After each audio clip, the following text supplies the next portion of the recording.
Hello and welcome to our first ever, or possibly only ever, episode of Build the Roster or Build the Game. We don't really have a title for this because it's more like a, one of thing. So probably won't end up being a series, but hey, at least we got a name for it. Speaking of the name of the game, the particular franchise or piece of media we will be covering is Power Rangers today. So essentially, we will be discussing what would a Power Ranger, your ideal Power Ranger game look like? How would it play? Who would be the main characters and what types of music, etc., etc. So, um, with that being said, I'm your host and sometimes referee, the friendly neighborhood Zach at Pearson, and today I'm joined by the secret sixth Wakandan Ranger, a one Romulus the Goth Slayer.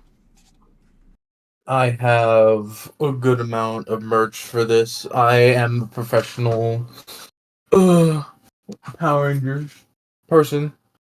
I can provide as much information as needed, and I have the perfect games in mind. Okay, well, uh, my Power Ranger pimp status is more of a legendary situation. So it goes without saying, but for those the uninitiated, which is anyone under the age of 10, Power Rangers has changed franchise ownership in North America multiple times. However, one of the particular owners values the story and the coherency of it, what we commonly refer to as canon, and some don't give two flying fucks, and some only reference it when they want to get extra money in the middle of a season. It's that simple sometimes. It sounds fucked up, but it's true. In my case, I grew up with Generation 1 OG. Yes, the original Generation Power Rangers. And I've seen every iteration that they've been attached to, including anniversary or legendary episodes where they've shown up. When it comes to the new stuff, which it's a little few and far between these days, I actually don't really follow it all that much because, let's be honest, there's a quality inconsistency, but some people love it for its wholesomeness and the PG-13 camp that can occasionally, get serious, or some people like it when they spend a lot of money on it and you get a season with decent types of action. You got to look at Power Ranger fans the same way you do Dragon Ball fans. Some people love the comedy, some people love the action, and some people love when they try to find that middle ground. That's where I'm at. So that means at a bare minimum, I've absorbed, I want to say, a minimum of about 13, maybe 15 seasons. And I did catch some of the Disney stuff because there wasn't a dramatic quality drop. So I actually know about a few things that most people wouldn't, including unique and rare games that North America will never see, unfortunately. Fun fact, what was it? The Turbo Power Rangers, and the Ninja Storm Rangers had a PlayStation 1 game. Yeah. Of all the Rangers. And as for America, those Ranger groups are about close to, if not 7 to 10 years removed from each other. So yeah. With that being said, I'm just gonna break down a little bit of guidelines. No, this won't be some hour-long, super long thing. Which, oh my God, we could talk about that all day. I have been lucky enough and fortunate enough in my life to have known Romulus over 10 years at this point. Officially, it's over 10 years. I have actively avoided having Power Ranger conversations with him because I know me and him won't fucking stop. I just know it. So, the fact that unfortunately this conversation is going to be short and only got three categories, which I'm about to list, is nothing short of a miracle. Number one, game type as in genre. What genre do you feel your Power Ranger game fits in the most efficiently or based on your feelings? Number two, music type. And three, build that roster. Tell me who your five are. Or are you going to go up into the crazy numbers? Some seasons had 7 Rangers over in Japan. And for the record, no, they don't have to be locked into the same iteration of Power Rangers. You can play the mix and match game. Anyways, with that being said, I'm gonna go ahead and mute myself and Romulus, man, have a fucking ball. He lucky he said this gotta be short. I would have talked about this all day. First and foremost, game type RPG. I know that it's so easy to make beat 'em ups, but I feel like kind of redoing Rita's Revenge.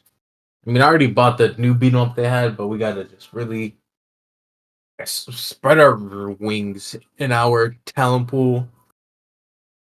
Because an MMO or just an RPG in general would fucking hit for Power Rangers. Also, for the music type, I want it to be a very much collaboration of an homage to the entire series as a whole. Because if you look at how they did Sonic Generations and Sonic Saturn Generations, they really paid homage to how it was done originally and remixed the song just a little bit. Not too far off where they can't be recognized, but very much modernized with the modern sounds and techniques and stereo equipment that we have in the times today. Anyway, for the music of the Power Rangers, we need to have as much as the dichotomy as a whole presented throughout, especially going from each different aspect of the game. You can have your classic rock that they did for the first 5 seasons, then we can go more into the, I wouldn't know how to describe it more, the contemporary or the alternative rock that they kind of did for shows like Dino Thunder SPD, where was it? Yeah, That'd be good. Then we can just end it off with, I guess, the least desired, but is still there, a techno week that they tried to do for Beast Wars and Ninja Steel and stuff. I wasn't really feeling it, but we don't need to keep fucking playing Go Go Power Rangers. I swear to God, please make it stop. It was cool in Samurai. It got overplayed for Mega Force, but we just couldn't let it go. Please, I beg of you. We know it's the original opening. We like what you did the first time, but you didn't need to do it 5 times over. Let it go. Go Go Power Rangers can't hurt you anymore. Please, just let it go. Now again, for the core 5, because doubling back, because I had different results. Because for the first part, if we're going to go for my medium style game, I would want the first game to be like Fusion Fall, that really old Cartoon Network MMO where you could collect different what do they call it? And Evos, little blips of the characters where you could customize and make your character look like what honestly the out of morph fits like from Ninja Storm or Samurai where they have like the gis on and you can customize that, and then your little ranger buddy that you pick up throughout the game, each color representing a different element, and then each of those individual rangers can be set to attack, defense, or health, or I should say attack, defense, support type characters. And you can build your team around that with up to 5 co-op, because that'd be sick. And then for the more expensive type, Xenoverse 2, that's where you can really just get into that main character scenario, because that one, that could work more of like the offline and online aspect. Because for that one, you could be the second person in existence with a Master Morpher, which can allow you to be the other Rangers you want.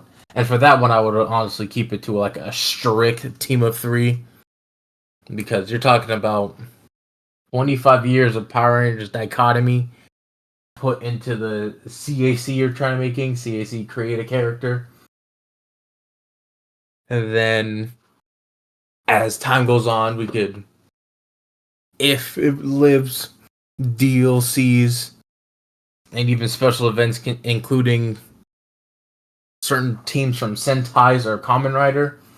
It should be ballin'. And then for my core roster, I wanted, for both games, I wanted a good, again, generational dichotomy from, you don't have to start from Mighty Morphin, but I understand the importance of it and having the history shown out through the lifespan. Because I know it feels like right now we're not going to be getting any Power Rangers things for a long time, thanks to Hasbro being Hasbro and auctioning off more than half of the everything for Power Rangers. So having something like that be referenced and understood throughout the game would be perfect. But also, yeah. Wow, almost brain farted because if I wanted to be very hyper specific for my main roster, I want the Fusion Fall game to be Alpha and Zordon because again you're collecting Rangers and they have their Ranger signals and the beeps through the different areas that you got to level up and go through. But for the Xenoverse type game, I would very much like kind of the overworld aspect of Kanton City, but I very much want the obvious face of the old gen, modern, and new gen. I know that's kind of like modern and new are kind of like the same thing, but hear me out.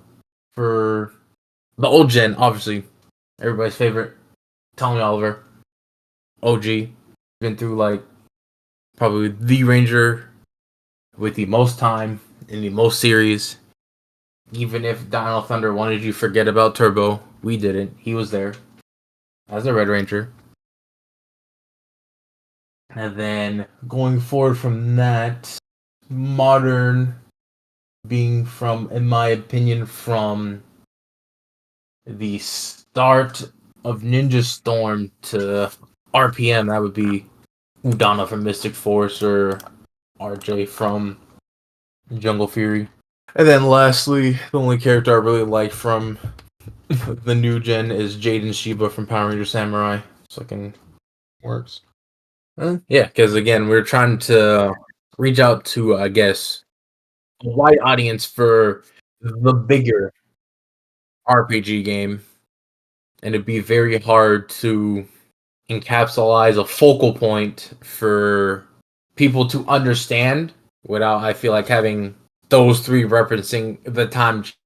Because again, a lot of people younger than me slightly very much enjoyed Mr. Tommy Oliver popping off throughout the history of Power Rangers, from being the first Evil Ranger, kicking everybody out the Megazords, to getting the White Tiger powers, powering up, and then becoming a Red Ranger, even only for a little bit. Still became Red, still led a team.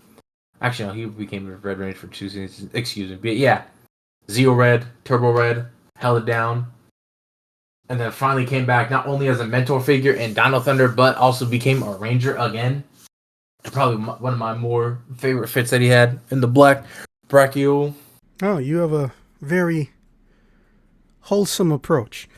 Not that I'm complaining. I straight up got nasty with it. So, if you don't have anything left, I'm gonna go ahead and get started. But if you do, just let me know. Got you. Okay, so for my version, I want the game type to be a strategy RPG, but it has combat that's themed after real-time action. The closest game to match it, I would say, is Project X Zone, but Project X Zone in a 3D format. So you get a grid, no pun intended. Your characters are loaded up, and a barrier gets put up by SPD or whatever intergalactic unit is responsible for anti-monster or anti-giant enemy defense systems. Your characters go in, and depending on where they fight as a team or a group, they can use certain weapons and not use certain weapons because there's humans around or innocent civilians. So, if the enemy's using long range shit, you can't fire back because they got human meat shields everywhere, you know? But when it gets to the bosses, first off, the normal size is a mini boss. And They can move around and cause stage hazards or make it harder for them to fight them. But if you gang up on them like Power Rangers should, because there's no such thing as a 1v1 in Power Rangers on purpose, you can fight them and it becomes a little bit easier. But of course, infinite enemy spawns and putties or whatever you want to have will be coming and annoying you the whole time. Now, when you get into the Megazords, though, you got a choice. You can have all the characters get into their Megazords immediately, which is usually 1, maybe 2 once you get that 6th Ranger who always gets their own Megazord to themselves. Or you could have them fighting their individual Zords, because here's the thing. You don't know if this boss is going to maintain that 1v1 aesthetic once you go into that Megazord form. It's not uncommon for these guys to spawn their own little minions when they're in giant format, or the Power Rangers just get ganged up on right before they get new Zords in the next season. That's essentially how I would do it. The combat would feel something like Legends of Legaia. All your moves will be mapped to a special button, or Dual Saga if you're familiar with that. Or again, just look at Project X Zone 2. You get more moves, you map them to certain buttons, and then you can do a combo with them. Then it's the enemy's turn, they do the same to you, etc., etc. And you can, if you have co-op or you have other Rangers close to you, you can do team attacks or get passive abilities or unique functions that you can only access just because they're next to you. That's why I say, Rangers fight better together. Now for music, bro, Yoko Shimomura, who's known for the Street Fighter 2 soundtrack. Yes, that soundtrack. As well as fucking the Final Fantasy 15 soundtrack. Bro, let her make orchestral versions of some of the most iconic songs. No verbal. And also throw in Nobuo Uematsu. Same situation. Let him listen to the sounds. Let him come up with original compositions. And let them just cook in the studio, man. Please. Now, as far as the roster, okay, so I'm going on unique experience because there's technically 3 different Power Ranger canons. Let's just say the scenario is there's an interdimensional barrier that's being broke by some monster thing that no one knows about, and it's causing time distortions and interdimensional distortions on Earth. And it gets bigger over time down the line. So that means, boom, we got an excuse to bring in Time Force, because Time Force notices that this thing is easier to deal with and it's less chaotic in the past. They don't know what caused it, but they figure out the exact day it show up, and they send somebody there preemptively knowing that it was against the laws and regulations while they're waiting for approval, because that hole is a serious threat to the fabric of reality and Earth in the meantime. So they send out Jen Scotts. Now, Jen Scotts is the Pink Ranger from Time Force, but she's been promoted a few times, so her outfit's a little bit different. She's basically in a super form of what she normally is. And she knows that she needs to look for 2 specific Rangers because they, for some reason, their descendants were able to help slow down the growth of that dimensional rift. Unfortunately, it cost them their lives. So she needs to find the Mystic Force White Ranger, Udona. And she also needs to go and find the new-ish yellow Ninja Storm Ranger. For those who don't remember at the end of Ninja Storm, the 2 comical supporting cast female villains became ninja apprentices. Well, now let's say they're full-fledged shinobi. So there's our yellow ranger, our female yellow ranger. So we got our white ranger, we got our yellow, and we got our pink. Now, for the first time in history, I'm doing a completely new thing to Power Rangers. I'm making a 50-50 split team just because I've never seen it before. So now we need 3 dudes. Doggy Kruger, because Doggy Kruger is in charge of the Earth section, as far as we know, of SPD. So because of that, he is personally investigating this case. Remember, he's a police officer and technically a detective. Now Doggy goes there, and the first thing he finds is someone who shouldn't be there, which is our Jason, or as we know, also known as Austin St. Giebler. So now we have our Red Ranger, but he's from the comic book. So he's out of place, and there's 2 Jasons. They even meet at one point. So here's the thing. This Jason has more transformation states. In fact, his second form, he starts fighting like he's fucking Wolverine. He's got claw hands. Or claw gauntlets. And his Megazord is completely different. It doesn't even look like a traditional Power Rangers Megazord. If memory serves, the thing doesn't even have feet. So there's R2. And those 2 are always butting heads, because it's not because he's a young man with an attitude who's a ranger. It's because this Jason does not know that it's no longer the Wild West, that there's rules and regulations. And essentially he's butting heads with them because they both want to be the leader. But the real reason is because Doggy Kruger cares about this Jason. And he knows that he doesn't understand that the rules are different now. And of course, the ultimate plot device himself, Billy. We got to have Billy because Billy's too smart to not help out with the situation in some way, shape, or form. And you know what? Since there's time travel, Jen Scott can even say that, hey, you know, Billy is actually one of the founding members of Time Force.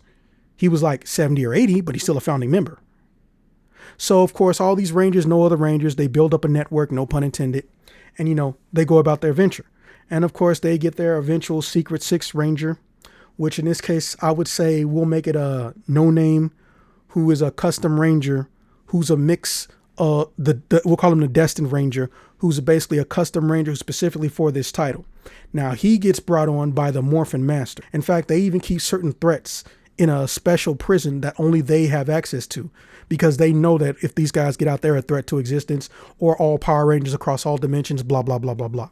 And they say, listen, child or young person, you are going to do great things as a Ranger, and we're starting your journey early, and your mind will be wiped when this is over. But the main reason you're here is because you are someone who only exists because this interdimensional rift exists.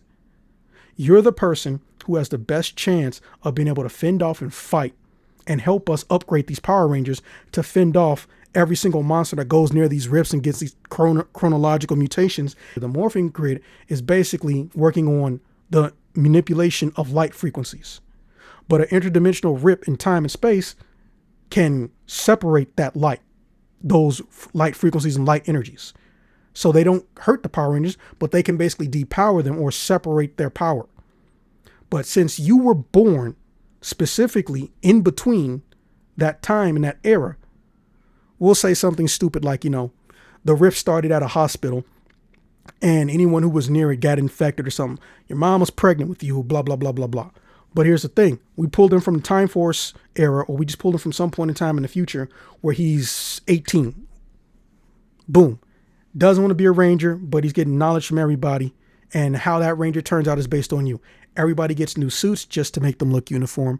And they get essentially what is an anti-Ranger form. They all get anti-Ranger forms, or they get super dimension forms. This is a form of Ranger that is immune to radiation, and they're immune to chronal distortions, meaning they're immune to any form of time stop, which is unique because Doggy Kruger can actually stop time. So he's one of the best people for this entire mission. So yeah, that's what I would do. I like the idea. I should have put more thought into mine because I completely ignored the Megazord aspect, a very key part of the show. There's our little build the game video for you.